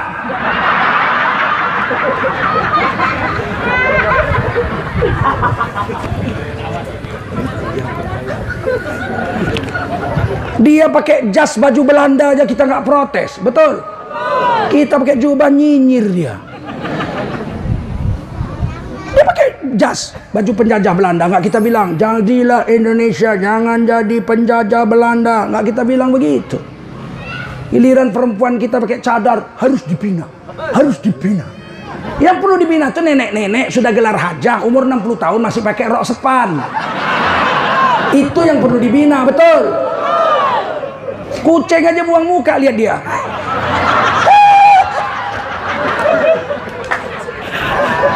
Ini perlu saya buka pengajian ini supaya akal kita ini cerdas, betul? Jangan beku. Ini ceramah itu harus adem, menebarkan kesejukan. Ceramah itu membuat orang cerah, cerdas, betul? Beramar ma'ruf dan bernahi. Kalau kau mau adem dingin masuk kulkas kau, sama otak-otakmu beku. Nggak paham kita hari ini. Ini ajar-ajar. Ustadz jangan bilang-bilang kafir. Kafir itu menebar kebencian. Belum ada manusia di dunia udah ada kata kafir. Belum ada manusia di dunia. Nabi Adam masih di sorga, belum turun ke dunia. Diperintah Allah malaikat sujud. Fasjudu li Adam, sujud kamu semua malaikat sama Nabi Adam. Fasajadu, semua malaikat sujud. Illa iblis, kecuali iblis. Aba wastakbar, congkak dan sombong iblis. Wa kana minal kafirin, jadilah iblis makhluk yang kafir. Belum ada manusia di dunia sudah ada kata kafir. Kita jangan bilang-bilang kafir, menebar kebencian. Kafir itu asal kata kafaro yakfuru kufron, artinya menutup. Nih, Inggris mengambil kafaro itu to cover, covering, to cover, tahu cover, menutup. Nih meja nih, supaya bagus ditutup pakai taplak meja ini, menutup taplak meja ini ke meja ini namanya kafaro. Orang yang nutupnya tadi namanya kafir. Siapa orang yang nutup tadi? Siapa yang masang ini tadi nih? Ayo tunjuk tangan. Kafir kau.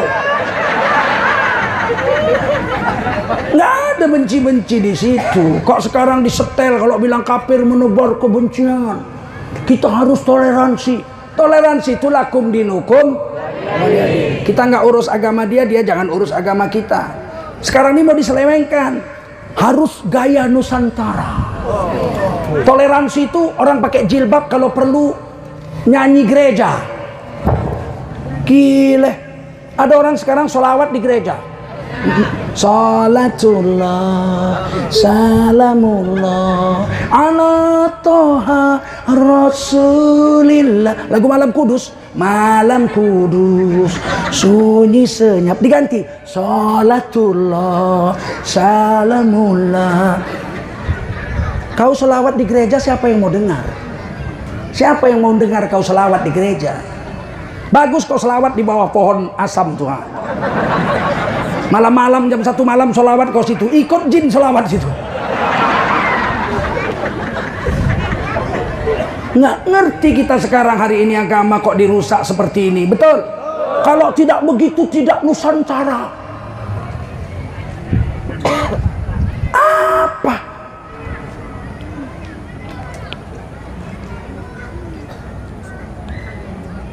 Ustadz ceramah mau diatur-atur. Jangan bilang begini Ustadz. Jangan bilang begini Ustaz. Ustaz cerita kebangsaan aja begini Ustaz. Jangan bilang-bilang kafir Ustaz. Iya, aku belum pandai buat minggu sudah ngaji aku. Dia yang ngatur-ngatur ngucap nama Tuhan aja salah. Lah kalau kata bilang. Memang pantas lah itu dibacakannya nggak Al-Fatihah.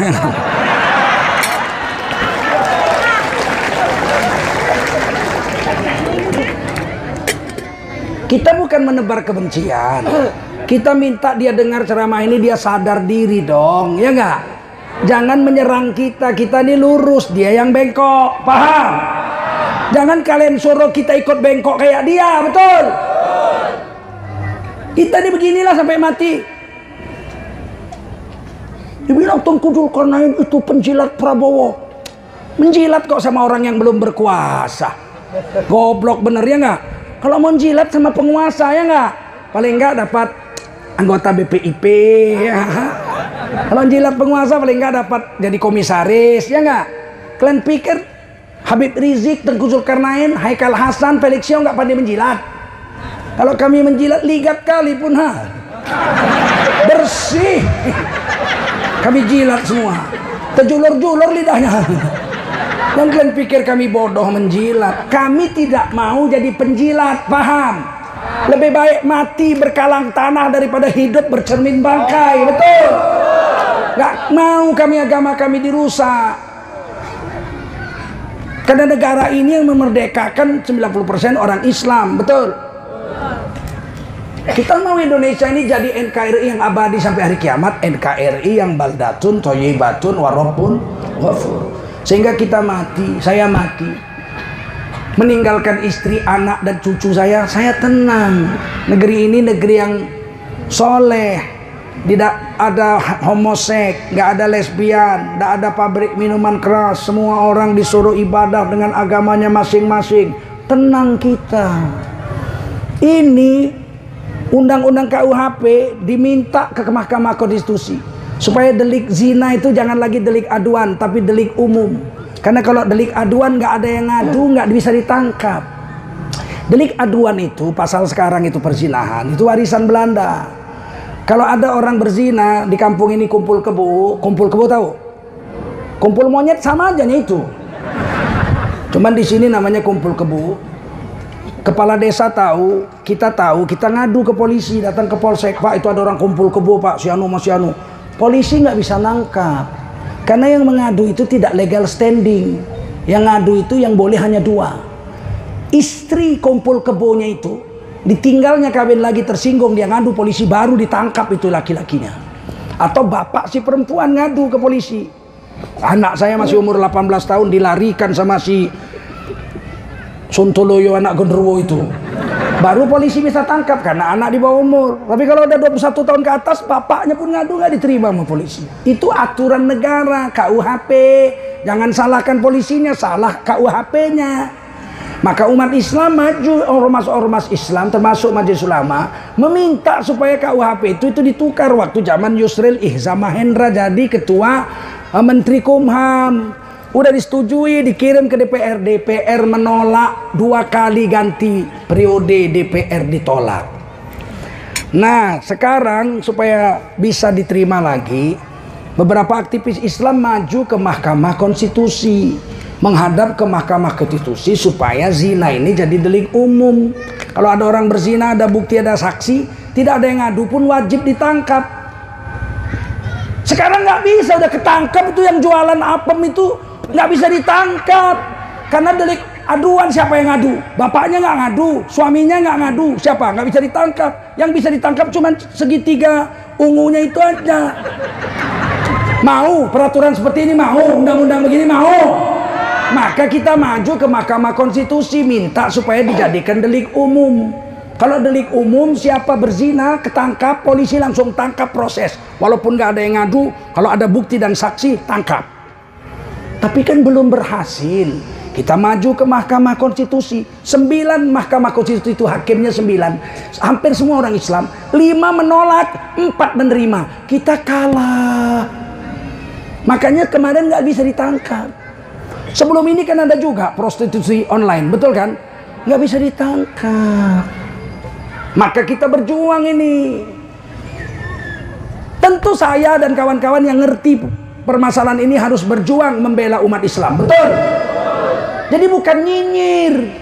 Ini tanggung jawab di akhirat, ditanya sama Allah. Kullukum ra'in wa kullukum mas'ulun an ra'iyati. Setiap kamu pemimpin, kamu akan ditanya tentang apa yang kau pimpin. Kamu ulama, wakil sekjen Majelis Ulama Indonesia, kenapa hukum zina tidak bisa ditangkap, kau diam aja? Apa perjuanganmu? Kan saya harus berjuang, kawan-kawan harus berjuang. Nggak berhasil, DPR menolak, Mahkamah Konstitusi menolak. Jalannya bagaimana? Ya tukar DPR, tukar presiden, tukar Mahkamah Konstitusi.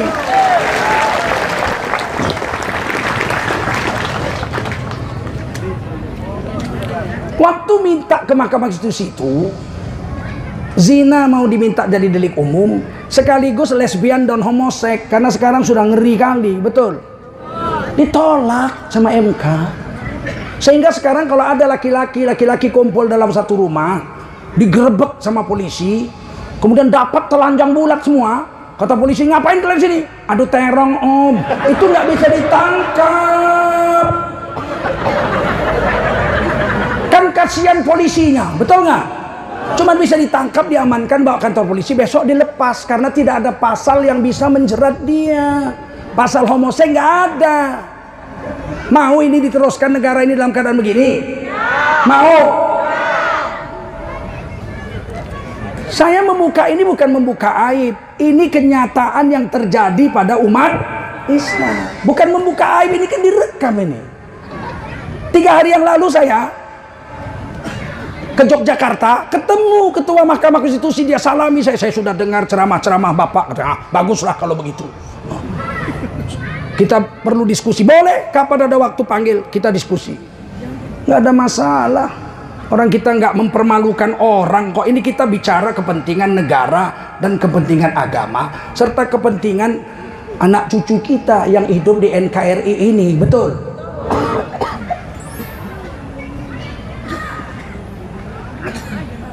Jadi yang paling berharga apa? Agama, iman, betul kan? Biar nggak makan nggak apa-apa, asal beriman lah. Nggak penting, betul. Tapi hari ini orang menganggap agama tidak penting. Orang menganggap yang penting itu kedudukan dunia, pangkat, jabatan. Dan ustadz-ustadz pun banyak yang tergiur. Pura-pura bodoh aja dengan masalah umat, diam, yang penting selamat. Yang penting selamat. Dipikirnya selamat dia dengan diam. Orang yang melihat kemungkaran diam pikirnya selamat. Di dunia mungkin dia selamat, di akhirat enggak. Man ra'a minkum mungkaran falyughayyirhu biyadihi. Kalau kamu melihat kemungkaran, kamu harus tukar dengan kekuasaanmu. Betul? Fa illam yastati, kalau kekuasaan enggak punya mulutmu berteriak. Saya enggak punya kekuasaan. Kalau saya Kapolri, saya tangkap semua itu. Tapi kan saya ustadz, cuman punya teriakan, saya menjerit. Malam saya berdoa. Doaku, ya Allah berilah hidayah, berilah hidayah. Nanti kalau udah nggak sabar, aku bilang ya Allah kutu aja lah jadi monyet semua. Sekarang masih ya Allah berilah hidayah, ya kan? Ya Allah berilah hidayah. Sekarang masih begitu doa. Jangan sampai ustadz-ustadz ini hilang kesabaran. Kalau polisi punya pistol, kalau kami punya doa, ya enggak? Main-main dia mengancam-ancam, ya Allah pindahkan dia ke Nias cebok babi, Allah bisa.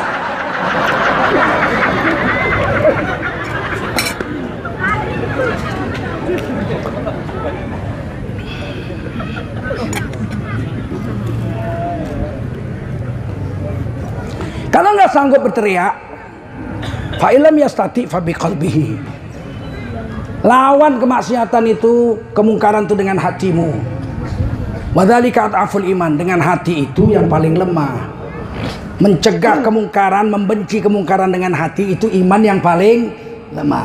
At'aful iman, iman yang paling lemah.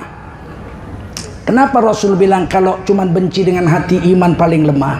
Karena nggak merubah keadaan. Sayanya mungkin selamat, tapi negara tidak selamat. Saya kasih contoh. Saya jemur padi di halaman rumah saya. 10 kaleng padi.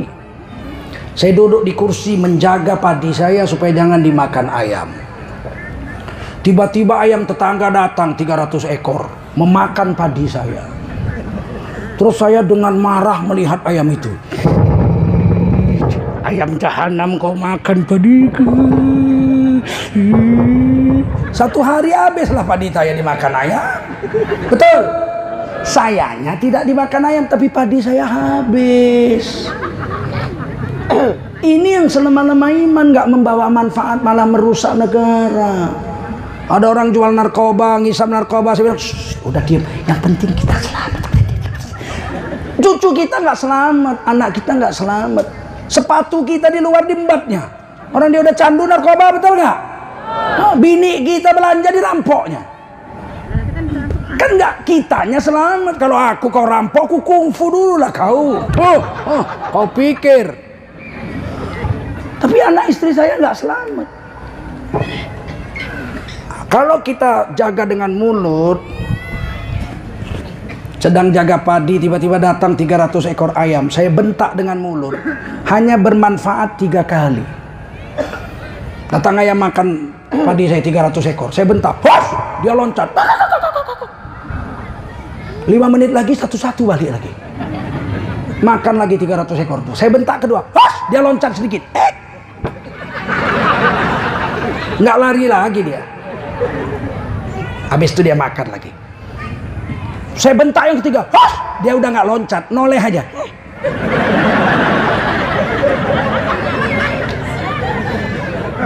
Satu menit kemudian dia makan. Saya bentak yang keempat, dia yang keempat noleh pun nggak banting kau lah. Paling hus hajanya kau. Habis padi. Bagaimana supaya selamat? Dengan tanganmu. Datang 300 ayam makan padi kita, ambil sapu lidi itu, kejar-kejar, dia pun larinya sampai terjungkang-jungkang, loncat sana kejar-kejar, 10 menit kita kejar-kejar, lempar dengan sapu, loncat dia kemana-mana. Habis itu duduklah kita di kursi, baca surah Yasin, Yasin wal Qur'anil Hakim. Ayam tuh nengok, oh masih ada si sorban tuh. Sampai sore dia lihat, mak kalau ini masih ada bahaya, udah cari padi lain aja lah. Itulah maka Rasulullah menyuruh kalau melihat kemungkaran dengan kekuasaanmu. Narkoba itu kalau presidennya kayak Duterte, presiden Filipina, ada sana narkoba serbu, beres, ya nggak? Betul nggak? Tapi kalau sana ada narkoba, kita periksa dulu. Jangan kita curiga nanti menebar hoak. Matilah anak cucu kita, betul? Maka selembar surat kekuasaan itu lebih berharga dari 1 juta teriakan. Setuju? Oleh karena itu pilihlah DPR yang soleh 17 April. Siap? Pilih DPD yang soleh. Siap? Pilih presiden yang betul-betul. Siap? Syarat presiden itu selain sidik, tablik, amanah, fatonah, ada 2 lagi dalam Quran. Pertama, bastotan fil ilmi, ilmunya teruji, jelas kemampuan bicaranya, kemampuan berpikirnya, bicaranya lancar. Ini bicara, kalau bicara aja nggak lancar, udahlah, ini dipandang dari entah apapun, ngerti pun nggak kita gitu, nganu itu maka karena itu, oleh karena nganu itu maka dianu, maka anu itu gitu. Aduh, bahasa Inggrisnya merusak. It is time to pre up. Pilihlah presiden yang ilmunya teruji, paham? Bastotan fil ilmi wal jisib, dan badannya keker. Pilih presiden yang ilmunya hebat, yang badannya keker. Hei, pilih yang badannya.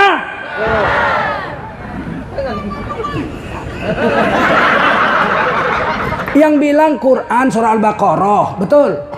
Bukan aku nipu-nipu. Ini ustadz betul nih, bukan abal-abal ini. Ini bukan modal serban jenggot aja nih. Kan kalian kenal sama aku sejak kecil, betul? Ada pula orang di Jakarta bilangnya, saya kenal Tengku Zulkarnain itu. Kerjanya tiap malam dari night club ke night club, night club, batokmu itu.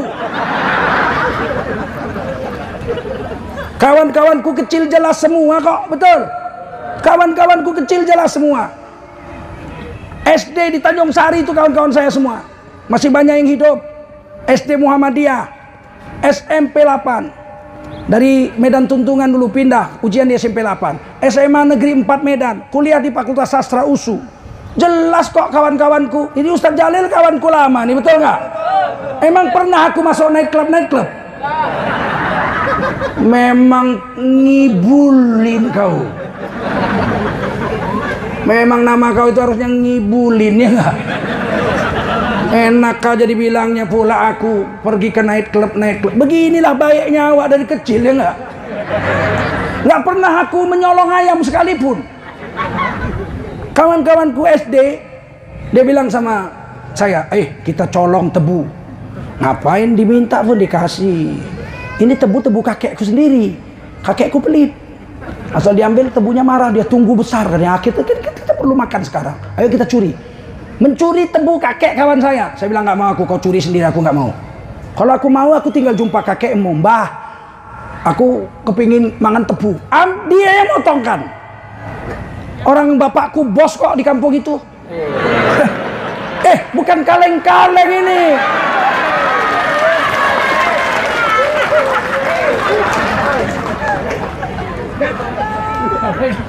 Setelah remaja saya, SMA kelas 1, saya sudah jadi guru di Muhammadiyah, Madrasah Ibtidaiyah Muhammadiyah Tanjung Sari. Umur kelas 1 SMA, umur 16 tahun. Saya sudah dipanggil Mas Guru, Pak Guru. Tahulah orang kampung kalau Pak Guru.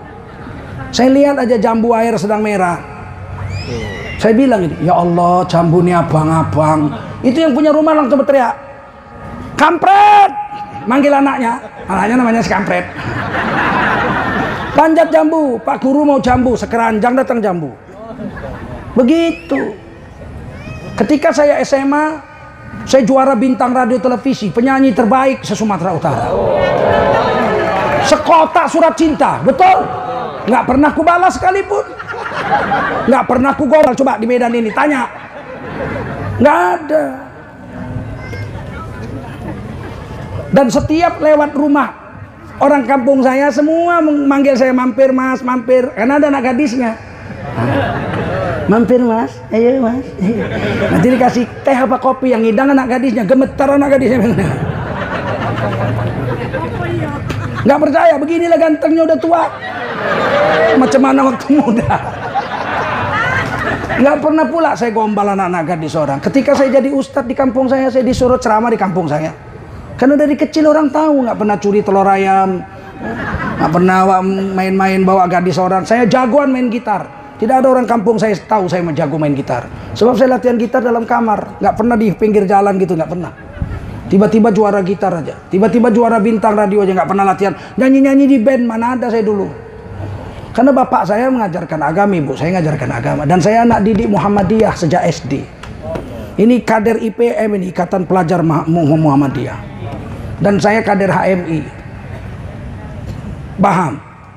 Mudah-mudahan kita semua bisa menjadikan negeri ini NKRI yang baldatun thayyibatun wa rabbun ghafur. Saya bahagia bisa jumpa dengan kawan-kawan di Petumba. Ustadz Jalil dan kawan-kawan saya titip ini, rakyat kita ini, umat kita ini ya, insya Allah ya. Bimbing donasi.